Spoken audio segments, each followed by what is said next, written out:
This commonality, I believe, shapes both our peoples like no other. It means that we are outraged in the face of famine, we are inspired to celebrate with food, and I think it gives us a sense of humility.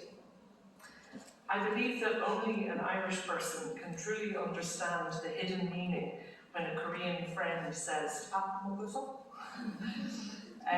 And from my own grandmother, I inherited a strong superstition that it's very bad luck to count potatoes.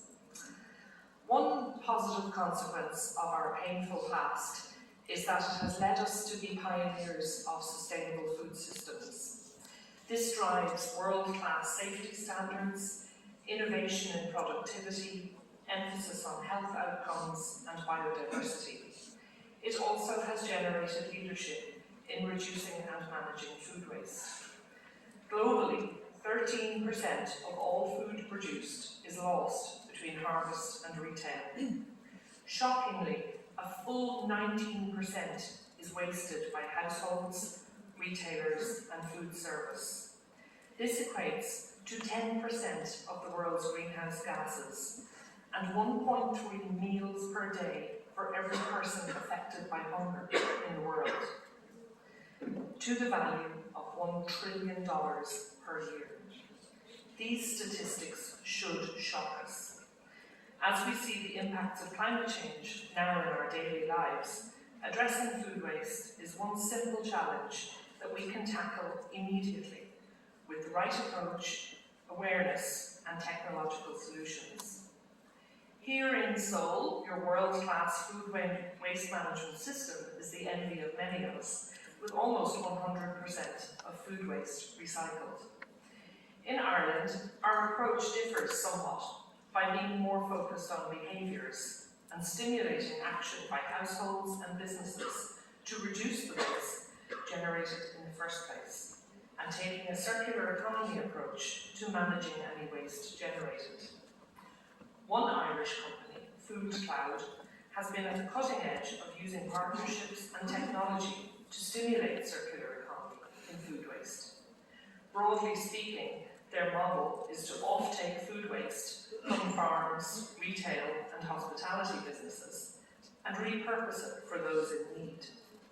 Now working in 6 countries, in 2024 they donated the equivalent of 79 million meals.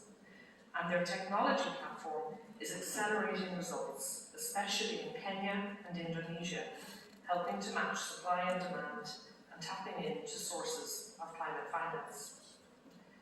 Just 2 weeks ago, the European Parliament voted to approve mandatory food waste targets, which will be binding across 27 EU member states, Ireland included.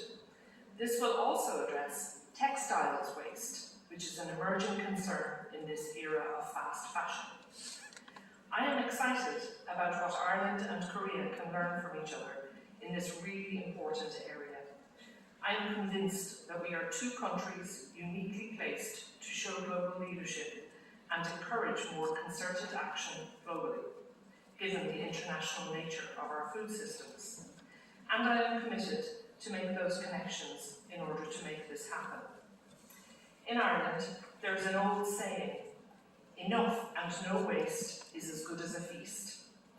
As we work together to tackle food waste, its origins as well as its management, we do well to remember our forefathers and how precious the bowl of rice or the humble potato was for them.